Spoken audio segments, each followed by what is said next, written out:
ഇന്നത്തെ കാലത്ത് AI വന്നതിന് ശേഷം നമ്മുടെ വർക്കുകളെല്ലാം വളരെ എളുപ്പം നമുക്ക് തീർക്കാനും പെട്ടെന്ന് തന്നെ, അതായത് ടെക്നിക്കൽ നോളജ് ഇല്ലാത്ത ആർക്കും ചെറിയ ചെറിയ പ്രോഡക്റ്റുകൾ ചെയ്തെടുക്കാൻ പറ്റുന്ന ഒരു അവസ്ഥയായിട്ടുണ്ട്. അപ്പോൾ കുട്ടികൾക്ക് വേണ്ടിയിട്ടാണ് ഞാൻ ഈ വീഡിയോ ചെയ്യുന്നത്. അവർ ഇടയ്ക്കൊക്കെ ഗെയിം കളിക്കാറുണ്ടായിരിക്കും. എങ്ങനെ അവരെ കൊണ്ടൊരു ഗെയിം ക്രിയേറ്റ് ചെയ്യിപ്പിക്കാം എന്നുള്ളതിന് വേണ്ടിയിട്ട് ഒരു സാമ്പിൾ ആയിട്ടൊരു കോഡ് എങ്ങനെയാണ് ക്രിയേറ്റ് ചെയ്യുന്നത്, അങ്ങനെയുള്ള കാര്യങ്ങൾക്ക് വേണ്ടിയിട്ടാണ് ഈ വീഡിയോ ചെയ്തിരിക്കുന്നത്. ഓക്കെ, നമുക്കൊന്ന് സ്റ്റാർട്ട് ചെയ്ത് നോക്കാം. ഞാൻ ഫസ്റ്റ് എന്താ ചെയ്യുന്നത് വെച്ചിട്ടുണ്ടെങ്കിൽ, ഡെസ്ക്ടോപ്പ് വന്നു, ഒരു സിസ്റ്റം എടുത്തു, സിസ്റ്റത്തിനകത്ത് ഡെസ്ക്ടോപ്പിൽ വന്നു. ഞാൻ ഗെയിം എന്ന് പറഞ്ഞൊരു ഫോൾഡർ ക്രിയേറ്റ് ചെയ്തു. എങ്ങനെ ക്രിയേറ്റ് ചെയ്യുന്നത് വെച്ചിട്ടുണ്ടെങ്കിൽ, ഇവിടുന്ന് റൈറ്റ് ബട്ടൺ ക്ലിക്ക് ചെയ്യുക, മൗസിൻ്റെ റൈറ്റ് ബട്ടൺ ക്ലിക്ക് ചെയ്യുക, ന്യൂ കൊടുക്കുക, ഫോൾഡർ ക്രിയേറ്റ് ചെയ്യുക. അപ്പം എൻ്റെ പേര് കൊടുത്താൽ മതി, ഫോൾഡർ ക്രിയേറ്റ് ആവും. ഇവിടെ വരുമ്പോൾ ഫോൾഡർ ക്രിയേറ്റ് ആവും, ചേഞ്ച് ചെയ്താൽ മതി. ഇനി ഞാനിവിടെ ഒരു പ്രോംപ്റ്റ് ക്രിയേറ്റ് വെച്ചിട്ടുണ്ട്. ഈ പ്രോംപ്റ്റ് ജസ്റ്റ് കോപ്പി പേസ്റ്റ് ചെയ്യുക. ഇത് എൻ്റെ വാട്സപ്പ് ഗ്രൂപ്പ് ഷെയർ ചെയ്യാം. അതിനകത്ത് ഈ ഒരു കോഡ് ഉണ്ടാവും. അത് കോപ്പി പേസ്റ്റ് ചെയ്യുക, Ctrl+C കൊടുക്കുക. അതിനുശേഷം ബ്രൗസറിൽ വരിക. ബ്രൗസർ വന്നതിന് ശേഷം ടാബിനകത്ത് ജെമിനി എ എന്ന് ടൈപ്പ് ചെയ്യുക. ജെമിനി എടുത്തു,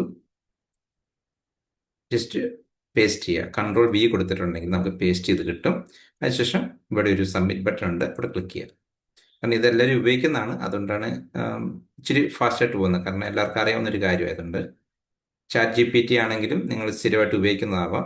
അതിനകത്താണെങ്കിലും പേസ്റ്റ് ചെയ്യാം, ഇതുപോലെ തന്നെ ഉപയോഗിക്കാൻ പറ്റും. നോക്കാം, ഇവിടെ ക്രിയേറ്റ് ചെയ്ത് വരുന്നുണ്ട്. സ്റ്റാർട്ട് ചെയ്യുന്നത് HTML എന്ന് പറഞ്ഞ ടാഗോട് കൂടിയിട്ടാണ്.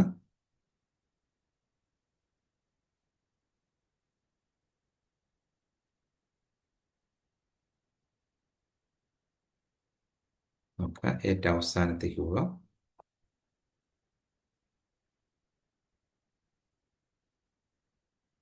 ഓക്കെ, ഇവിടെയും HTML എന്ന് പറഞ്ഞ ടാഗ് വന്നിട്ടുണ്ടെങ്കിൽ നമുക്ക് മനസ്സിലാക്കുക ഇത് കഴിഞ്ഞു എന്നുള്ളത് മനസ്സിലാക്കാൻ പറ്റും.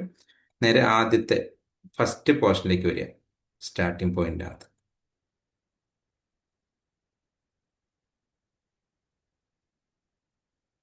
ഇതിൻ്റെ റൈറ്റ് സൈഡിലായിട്ട് ഡൗൺലോഡ് കോഡ് എന്ന് പറഞ്ഞൊരു ഓപ്ഷൻ ഉണ്ട്.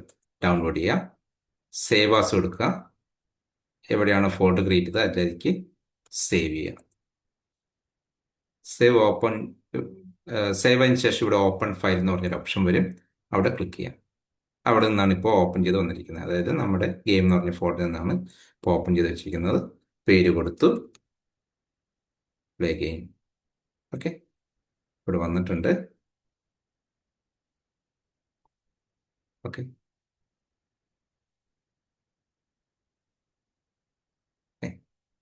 നമുക്ക് ജസ്റ്റ് ഒന്ന് ട്രൈ ചെയ്യുക. ട്രൈ ചെയ്തിട്ട് എൻ്റെ സ്ക്രീൻഷോട്ട് ഉണ്ടെങ്കിൽ ഗ്രൂപ്പിലേക്ക് ഒന്ന് ഷെയർ ചെയ്യുക. എന്തെങ്കിലും ഡൗട്ട് ഉണ്ടെങ്കിൽ ജസ്റ്റ് ഗ്രൂപ്പിൽ ഒന്ന് ചോദിച്ചാൽ മതി. അതിനുള്ള റിപ്ലൈ ഞാൻ ആ ഗ്രൂപ്പിൽ തന്നെ തരുന്നതായിരിക്കും.